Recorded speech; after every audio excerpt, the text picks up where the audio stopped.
the most important part about next play and the most important part about our ability to regulate our emotions is separating how we feel and what we think from how we behave and how we respond.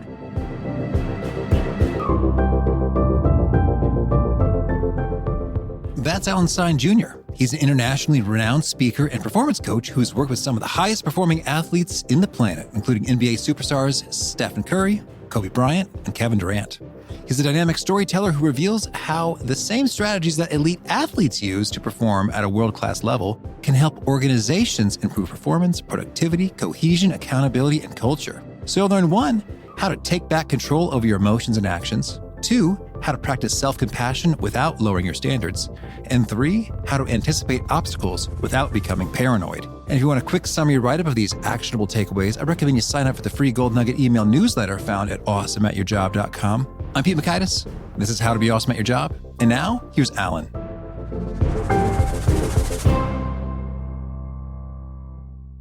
Alan, welcome back. So great to be with you, my friend. Well, I'm excited to be chatting. You've got some goodies for us in your book, Next Play. And I understand that this idea came from a book to you long, long ago. Tell us about that. Yeah, in the year 2000, I remember it vividly. I just graduated from college and I read Coach K's first book. Coach K, the Hall of Fame, legendary, iconic former men's basketball coach at Duke University. He was the one that actually coined the term next play. Although I think even with his admission, this concept of focusing on the present moment is rooted in Stoicism, which has been around for obviously thousands of years. But Coach K is the first that I had ever heard coined the actual term next play. And he really designed it as a way for his players to not worry about the missed shot or the turnover or the referee's missed call, but to dial into the exact next play of the game and let go of the previous one. And what I find interesting is when I read that book in 2000, I conceptually understood the concept of next play. I mean, it's pretty straightforward and logically it made sense to me. But truthfully, Pete, I didn't have the emotional maturity at the time to actually integrate it into my life. At that time in my life, I still allowed myself to get emotionally hijacked by some of the most trivial annoyances and inconveniences that we all experience in life. And, I would find something to the akin of the Wi-Fi cutting out or a barista messing up my order.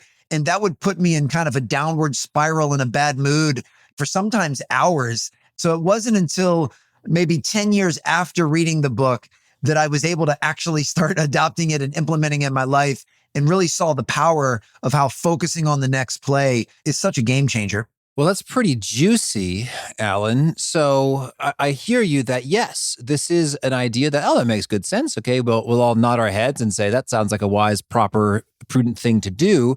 And yet actually executing it took some time for you to pull off. So tell me, were there any groundbreaking insights, distinctions, nuances, breakthroughs that helped you actually put it into practice? Well, what really put it into practice was 10 years after reading it for the first time, I started working at a high school here in the Washington, D.C. area, which is where I live, DeMatha Catholic High School, which is a really renowned school for high school basketball, one of the top programs in the country. And their coach at the time was a gentleman named Mike Jones. And Coach Jones actually put next play into practice with everything we did at DeMatha. I mean, he did it with the players. He did it with the coaches. He talked about it on the court. He talked about it off the court. He talked about it with the small things. He talked about it with the big things. I mean, it was really woven into the fabric of the DeMatha basketball culture that we always focus on the next play. And he even had this hand gesture, almost as if he was flipping a page or flipping the script and say, all right, we're on to the next play. That play is over.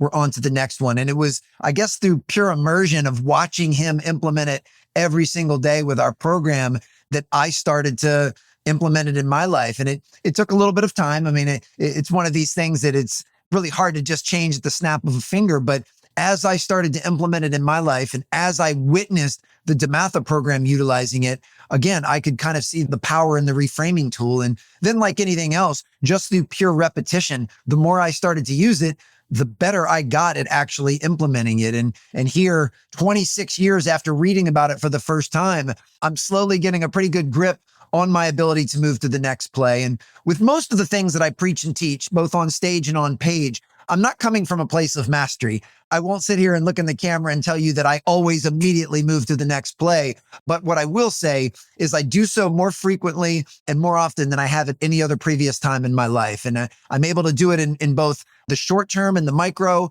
and I'm able to zoom out and do it in the macro with the bigger transitions that we experience in life. And as I said, it's just been so profound for me personally. That's intriguing. And this reminds me of a recent guest we had, Shirzad Shamin, who used to run CTI, the Coaching Training Institute. And he's got a great program called Positive Intelligence. And he makes the point a few times, which seems striking. He says to linger in a negative emotion for more than 1 second is sort of unnecessary, problematic, kind of undue suffering that limits our effectiveness, which is just striking. 1 second, wow, that's quick.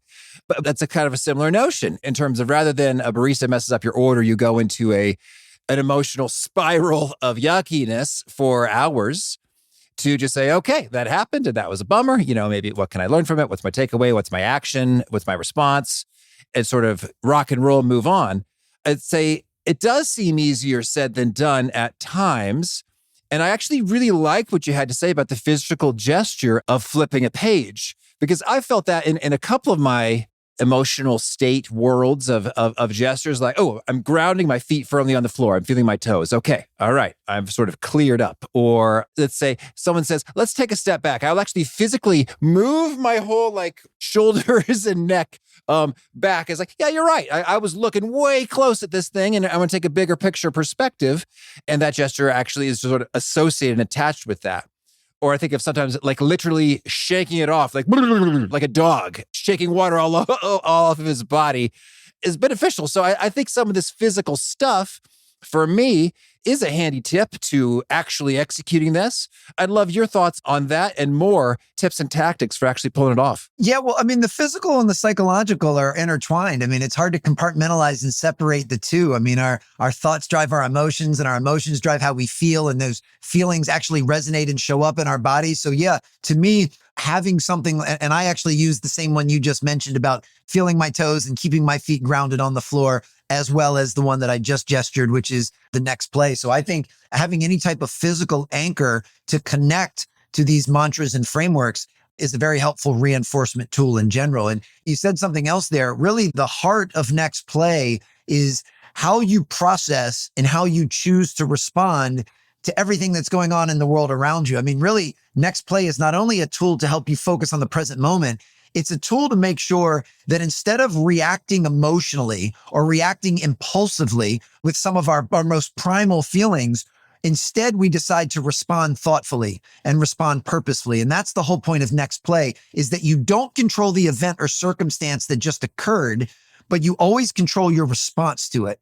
And I want to encourage others to, and invite them on the same journey I'm on, which is to do less impulsive reacting and do more thoughtful responding. And where this is most helpful is when things in our lives don't go our way, when our preferences aren't met, when things don't happen the way that we wish they'd happen.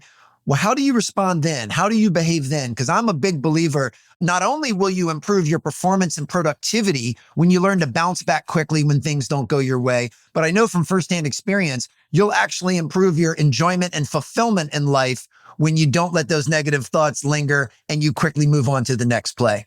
Certainly. Well, so can you give us some extra perspectives on how to do less impulsive reacting and more thoughtful responding? Well, the most important part, and this is the part that I struggled with the most, especially when I told you when I first read about the concept, this is the part that got me stuck, is you have to learn how to slow down. You have to learn how to take a breath, take a beat, take a pause, especially when something doesn't happen the way that you want, because it's in that space between the stimulus and now your response that you get to architect and determine how you are going to respond. When we don't allow for that space or we don't take any time, then our primal emotions just take over and we'll react impulsively. And for me personally, regardless of what the situation is, I've noticed that I still have the same thoughts and visceral feelings and physiological responses to when things don't go my way. I just don't allow them to drive the car. I don't allow them to dictate my behavior. So a perfect example, I mean, if I'm sitting in traffic or somebody cuts me off, I still feel the primal urge to get angry, to want to honk my horn or maybe give someone the finger. I've just learned to take a beat between actually doing that and then thinking, what would be a more appropriate response? What's a response that is more in alignment with the man that I'm trying to become? What's a response that I would want my kids to see me behave as and be more proud of? So for me, it's all about taking that split second to gather yourself, compose yourself, have some poise, and then be thoughtful about your next play. I want everyone to be less reactive and more responsive. And if you do so, it will help you in your relationships. It will help you in your output and performance and productivity at work. And like I said, it will help you just live a more enjoyable, fulfilling life, because now you're no longer allowing what the world does to dictate your mood and to dictate how you feel and dictate your behavior. We're much more thoughtful in our responses. Well, I like that a lot. And so within that slow down, pause, gap moment, you inserted a question. And I think that was lovely in terms of what would be a response that I would like for my children to do. And so I think that's huge in terms of reorienting the pathway your brain is naturally going down. So it's like, oh, what an idiot. What's his problem? Hey, does he not care that there is endangering lives on the road? This jerk, whatever. Your brain can just go. One thought leads to the next, to the next, to the next. But when you get asked that question, you're really redirecting where that is headed in a powerful way. So I'd love to hear any of your other favorite questions in that mix there. Well, just so you know, those things that you just said there, and I know you were saying I'm a little bit in jest, but those are the exact same things I think when someone cuts me off. But as I said, the most important part about next play and the most important part about our ability to regulate our emotions is separating how we feel and what we think from how we behave and how we respond. So I still think those things, and that's still my primal reaction. I just don't allow that to overdrive and take over and dictate how I behave. So that pause is where I can insert that question. And the funny part is, it may feel like you're pausing for an eternity, but it's usually only a second or two. It's a couple of heartbeats. It's really not that big a deal. No one's saying that when someone cuts you off in traffic, that you have to sit there and meditate for the next 20 minutes to think of a thoughtful response. All I want you to do is to feel your feet on the ground and have the awareness in the moment to say, hey, I can't control that person cut me off, but I can absolutely control how I respond to it. And I want to start choosing thoughtful responses. And I find that when we do that, we also start becoming kinder, more empathetic, compassionate people. Because as you also just alluded to in your example, when you take a moment to pause, then other questions come to mind. What's going on in this person's life? Where are they going where they're in such a hurry that they're going to be a danger on the road? And then it's a reminder to me that I don't know anything going on in anyone else's life at any given moment, especially a stranger in another vehicle. Maybe they have an emergency they're trying to get to. Maybe they've got a sick child in the back of their car. You don't know. And once again, reframing that allows more compassion and kindness and empathy to enter my heart, which means I'll have softer, more appropriate responses. But back to your original question of some other questions we can ask. I try not to label the questions or thoughts or feelings I have as good or bad or as right or wrong, because it's completely subjective and it's completely contextual. What I try to do is I just ask myself, is this helpful? Is this a helpful question to ask? And my definition of helpful is whether or not it's increasing my power or is it giving my power away? So lots of times when things don't go my way, my initial visceral reaction is to think, well, why is this happening to me? This isn't fair. This sucks. And once again, that means now I'm a victim of circumstance and environment. Instead, since those questions are not very helpful questions, when things don't go my way, I've trained myself to ask more helpful questions like, what can I learn from this? What can I gain from this? Even though things didn't turn out the way I'd hoped, what is the next play that can actually help move me forward? How can I use this to actually learn something or make me better? Those are much more helpful, empowering questions. And they put me back in the hypothetical driver's seat because now I'm in control. Like I said at the very beginning, I don't control events and circumstances. I always control my response. And that's where our power comes from, is in the response. Oh, Alan, this is so good in terms of the me focus. I mean, you mentioned sick child. And this brings me back to a story. This literally happened to me. I was in Chicago. I think I was after a date of just hanging out, chit-chatting in the car.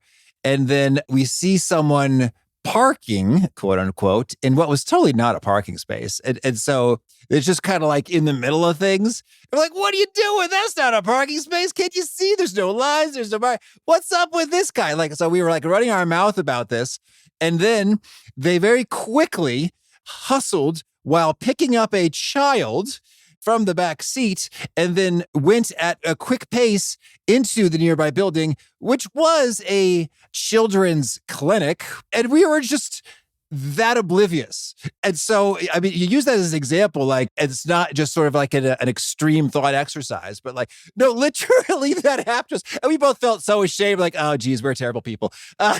Like they genuinely have a sick child at the children's hospital and we're just like mocking their parking job. Okay, well, I hope they're doing okay. I sure appreciate you sharing that. And that hopefully has stuck with you. I'll give you two rather recent examples for me. Now, one you're privy to and your audience isn't, and I certainly don't say this to make anyone feel awkward, but as you know, my mom passed away 2 weeks ago, and my father was married to her for 52 years. I mean, that was his person. So obviously, he's going through some hard times right now, trying to adjust to his next new play in life, which is how do I exist without the person that's been my sidekick for 52 years? And the reason I say that is for that first week in particular, my dad was an equal combination of devastated and overwhelmed. I mean, I can't imagine what was actually going through his mind. And if he was navigating the world and maybe was driving and didn't put his blinker on, or was driving a little bit slow, or was taking longer to order something when he got up to the front of a restaurant,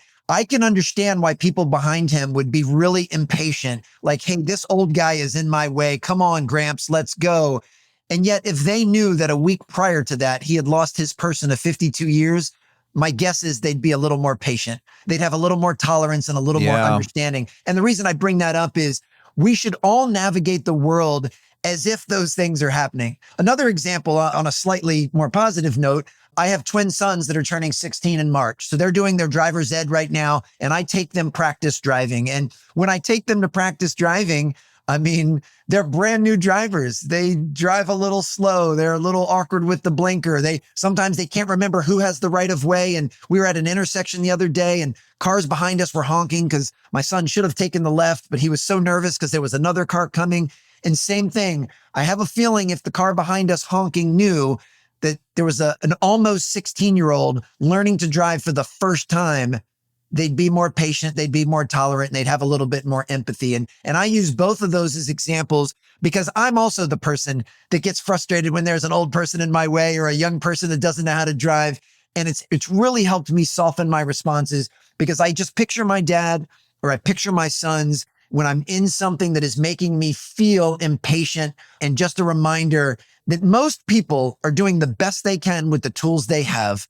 And as human beings, we should be compassionate to that. And I have to remind myself that in that moment, I might be the one that's being frustrated, but there's other moments where I'm the one causing someone else's frustration because we're all fallible as human beings.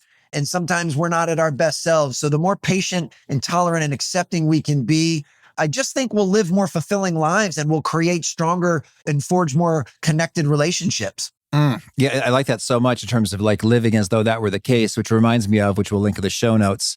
There was a 9-minute YouTube video which took audio from a David Foster Wallace commencement speech, This is Water, discussing this very concept that we're so wrapped up in our stuff that we don't stop, pause, think that about the other context there. And sometimes it really is true. And even if it's not, living that way is handy. But while we're talking about generosity or kindness, your chapter 3 is entitled, Tell Yourself How Great You Are. Why is that useful, Alan? I think the most important conversations we ever have in our lives are the ones we have with ourselves. It's the little voice in our head. And if anyone watching or listening right now is thinking, I don't have a little voice in my head, well, who do you think just said that to you? Like we all have the inner voice and the inner monologue. And I really want to encourage folks, while we're on this kick of compassion and tolerance and empathy, to learn how to start talking to ourselves in a more kind and compassionate way. I do a lot of work with really high performers, and it's been my firsthand experience, as well as the experience of working with these folks, that many times high performers can be very critical of themselves, can be very judgmental of themselves. And then when they don't perform to the level they believe they're capable of, they actually start to beat themselves up, figuratively speaking, of course. And I want folks to start learning to talk to themselves with the same compassion and kindness that you would talk to a loved one, or that you would talk to a child, or that you would really talk to anyone else. You know, you and I are friends, Pete. If you called me up after a really hard day, things didn't go well, you had a couple podcast interviews and you had some tech issues and one of the guests didn't show up the way that you had hoped, and it was just kind of a tough day for you, as your friend, the last thing I would do in that moment is to be critical of you, is to make certain assumptions and be judgmental and beat you up and make you feel worse. As your friend, I would want to create a safe space where I could just say, hey, man, I'm sorry that today didn't go well. I know what that feels like. It doesn't feel good. But just know, man, I believe in you. And I know how good your show is and how good of an interviewer you are. And maybe today didn't quite live up to your standard, but I know you'll be better next time because I believe in you. Like, that would be the general sentiment at which I would approach you as a friend.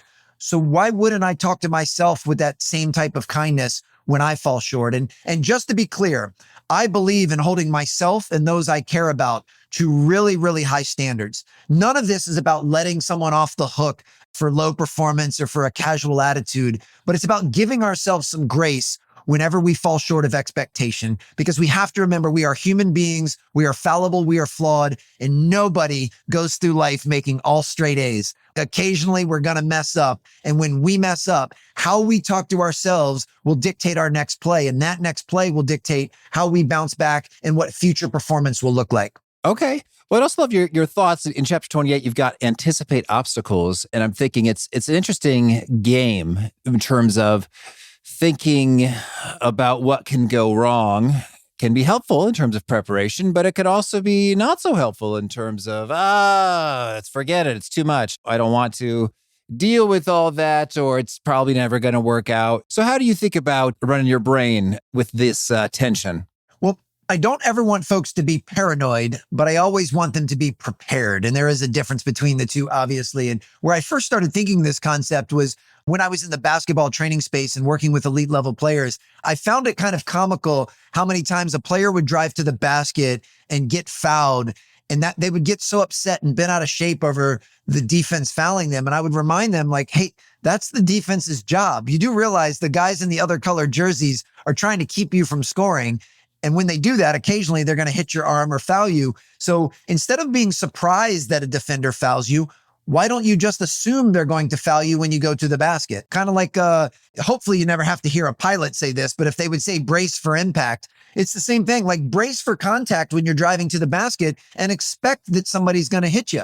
And if they don't, be very pleasantly surprised that you can get to the basket uninterrupted, but don't be surprised by the contact.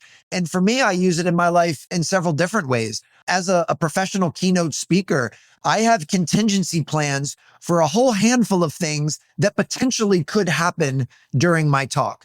It could be something like someone in the front row keeps yelling things out, or one of the waiters drops a glass and it shatters in the middle of my talk. The AV goes out and I can't use the PowerPoint anymore. The microphone doesn't work. Like, things that I'm not saying there's a high likelihood they'll happen, but there's a decent chance they'll happen. And I don't want to be caught off guard when those things do occur. So I try to proactively have contingency plans for if they happen, here's how I'll handle it. And of course, if something tangential happens, so maybe they don't drop a glass, but something else is disturbing, maybe somebody's phone goes off, then I feel more at ease because I've prepared for these different scenarios and I've imagined them in my mind before they've occurred. So when they actually happen in real life, it's a more seamless transition to move to that next play. Now, I'm not on stage going, oh gosh, I sure hope no one's phone rings. Oh man, I sure hope no one drops a glass.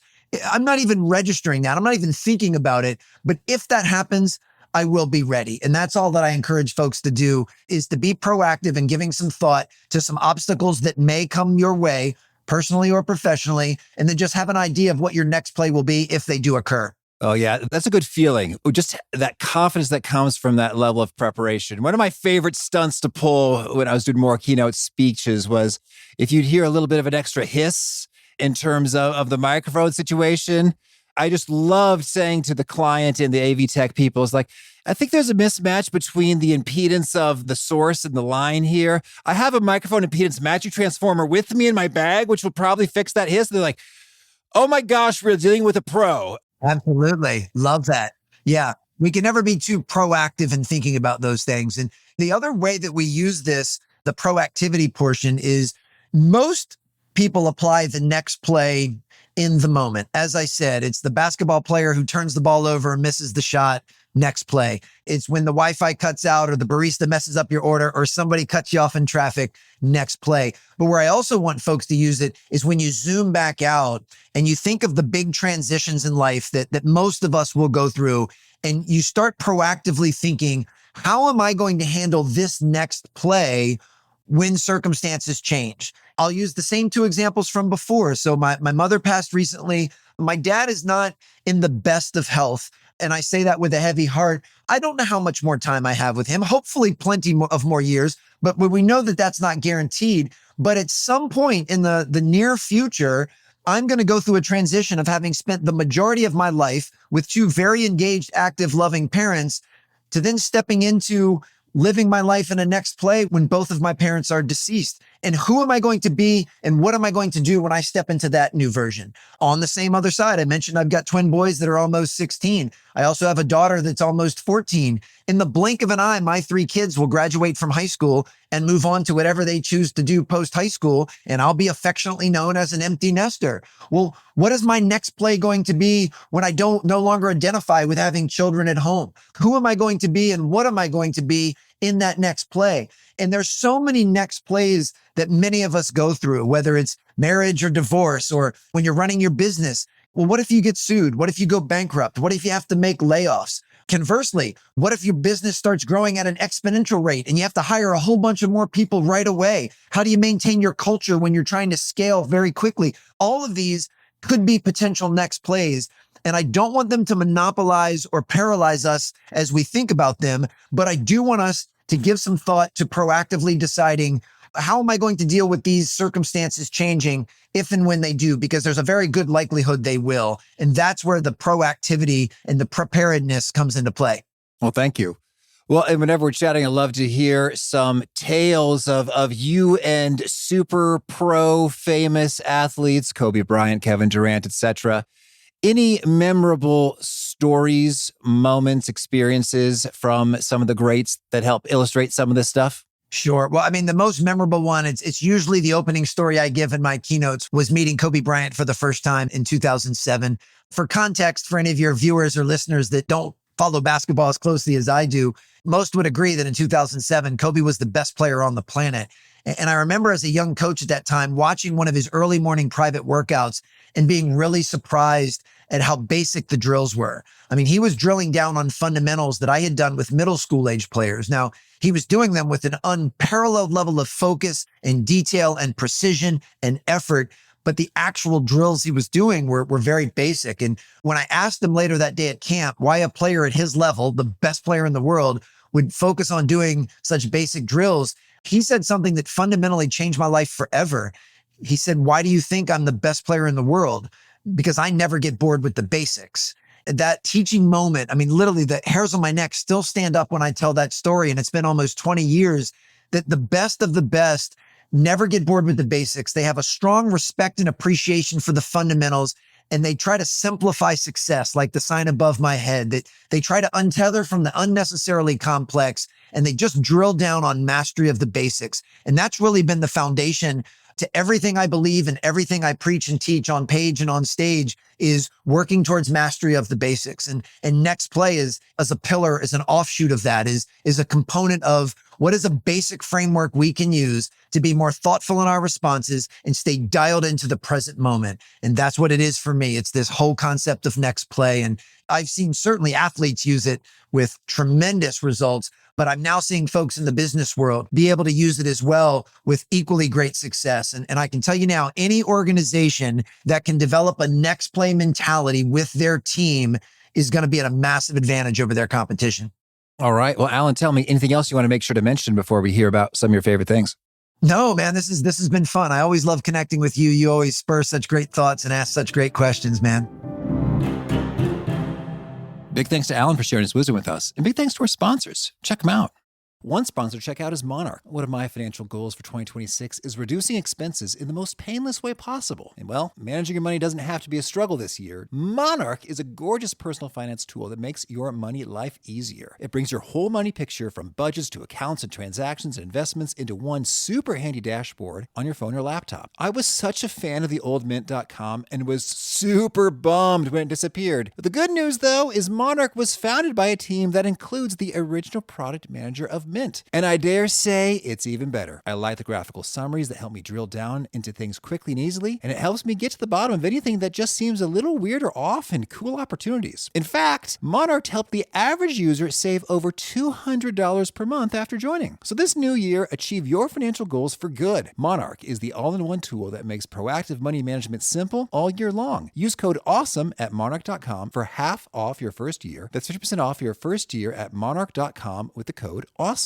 One sponsor to check out is Taylor. Taylor is an award-winning AI and expert-styled menswear rental subscription service featured in GQ, Vogue, and more. Taylor's mission is to help people look good so they can achieve their personal and professional goals while reducing fashion waste to support a more sustainable future. Some guys are hard to shop for. They seem to have everything. Taylor solves that by offering many style choices. We're talking 20,000 garments, 2,000 styles, 300 brands curated just for them, making it a thoughtful clothing gift that they'll actually wear. I personally really enjoyed how quickly, easily, and delightfully I was cruising through my online style quiz. And with renting, there's no need to worry about shopping, commitment, laundry, or landfill with your clothes. So give the gift of time, convenience, and effortless style. Visit tailor.style and get 10% off Taylor gift cards with the code PODCASTGIFT. That's TAELOR.style and use code PODCASTGIFT for 10% off Taylor gift cards. One sponsor to check out is Vanguard. As we step into a new year, it's the perfect time for all the advisors listening to think about how to set up your clients for success. One way to do that is to level up your fixed income strategy. But bonds are tricky. The market is huge, rates shift, and risks hide in plain sight. That's why having a partner with scale and expertise matters. Vanguard brings both. Vanguard bonds provide top-grade products across the board.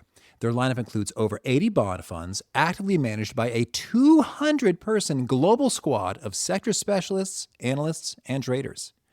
Vanguard's been in the game for a long time at a scale that gives them a serious edge. They're able to invest across many sectors, maturities, and geographies, spotting opportunities that others might miss. Vanguard takes a steady approach, focusing on reliability and consistency. So if you're looking to give your clients consistent results year in and year out, go see the record for yourself at vanguard.com/audio. That's vanguard.com/audio. All investing is subject to risk. Vanguard Marketing Corporation, distributor. Oh, thank you. Well, now can we hear about a favorite quote, something you find inspiring?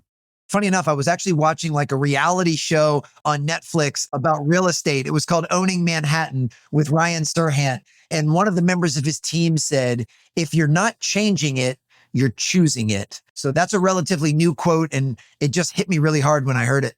And a favorite study or experiment or a bit of research? Well, one that I found while doing this book that I thought was really interesting was that the average visceral emotion that we feel only lasts about 90 seconds if you just let it run through you and if you just accept it. You're only going to be frustrated, irritated, angry, upset for about 90 seconds if you just take that breath and just say, hey, I'm feeling frustrated right now.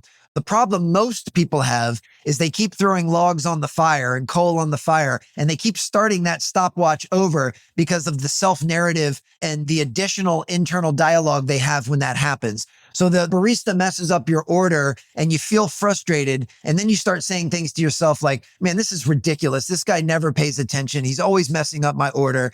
Well, the clock just started over again. Man, this isn't fair. I can't believe this is happening to me. I'm late for a meeting and now I got to wait for another coffee to be made. Clock starts over again. And that's why some people can experience someone cutting them off in traffic in the morning or the Starbucks barista messing up your order, and they stay in that spiral for hours because they keep starting the clock over through the unhelpful self-narrative. So to me, it's so important just to say, hey, I'm a little frustrated that they messed up my order at Starbucks. I'm allowed to be frustrated. That's okay. But I'm not going to allow it to dictate how I behave or how I show up. And I'm certainly not going to be rude to the barista. These things happen. And by the time I finish that sentence, it's been about 90 seconds and I just move on with my day. Mm-hmm. All right. Thank you. And could you share a favorite book? One of the go-to resources, well, I'll give two. One is the book I mentioned at the very beginning of this called Leading with the Heart, which is Coach K's first book where I heard about Next Play for the first time. Another book that I recommend very highly is by my good friend, Phil Jones, a fellow speaker. And he wrote a book called Exactly What to Say. And it's a shorter book. I mean, it's almost more of a handbook and a guide than it is an actual book. But really, Phil's whole tagline is when you change your words, you change your world. And he talks about the power of language and then how certain phrases and statements and questions we can ask can actually help us get a better response from the people we're trying to connect with. So anyone that's in a leadership position or in a sales position, highly recommend Leading with the Heart by Coach K and Exactly What to Say by Phil Jones. Okay. And a favorite habit? I'm a real stickler for my morning routines. My morning routine, how I spend the first 60 minutes after I wake up, really primes me for the rest of the day and has a massive influence on what type of day I'm going to have. So I'm very protective of the first 60 minutes of my day. And within the first 60 minutes, I do the very best I can to not check email and not check social media. I do check text messages just in case there was an emergency or a fire that needs to be put out. But I try not to check my inbox or check social media. I try to do something that engages my physical body, whether it's some light stretching or playing pickup basketball or lifting weights or going for a walk. And then at the same time, I try to do something that gets me mentally or emotionally engaged as well. So read, watch, or listen to something that's either educational or inspiring. And if I can check those three boxes within the first 30 to 40 minutes of waking up, it usually sets a pretty nice foundation for how the rest of the day will go. All right. And if folks want to learn more, get in touch, where would you point them? They can just go to my website, which is just alansteinjr.com. That's kind of the central hub for everything that we have going on. And you can also find me on social media at Alan Stein Jr. on Instagram and LinkedIn and all of the major platforms. I take a tremendous amount of pride in being both accessible and responsive. So if someone enjoyed this conversation that we've had, and I hope that they have, and they want to share something or ask something, just shoot me a DM on Instagram or LinkedIn. I'm very good about getting back. And if you have any interest in bringing me in to speak to your team or school or organization, you can find all the information on my programs at alansteinjr.com. And then, of course, you can grab Next Play on Amazon or Audible or wherever you get your books and audiobooks. All right. And do you have a final challenge or call to action for folks looking to be awesome at their jobs? See if you can adopt this Next Play mentality. At the very start, just put an insert that pause or that breath or that beat after you feel the visceral emotion to react, and just take a second so that you can be thoughtful in your response. All right. Alan, thank you. My pleasure. This was a lot of fun. Thank you, Pete.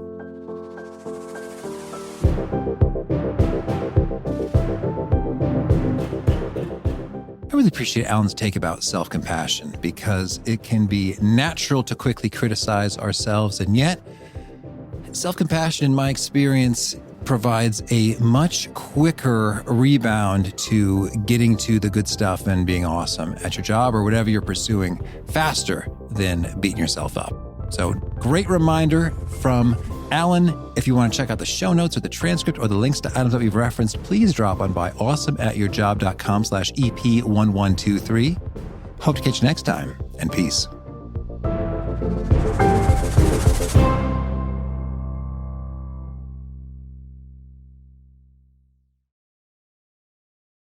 I earned my degree online at Arizona State University. I chose to get my degree at ASU because I knew that I'd get a quality education, they were recognized for excellence, and that I would be prepared for the workforce upon graduating. To be associated with ASU, both as a student and alum, it makes me extremely proud, and having experienced the program, I know now that I'm set up for success. Learn more at asuonline.asu.edu.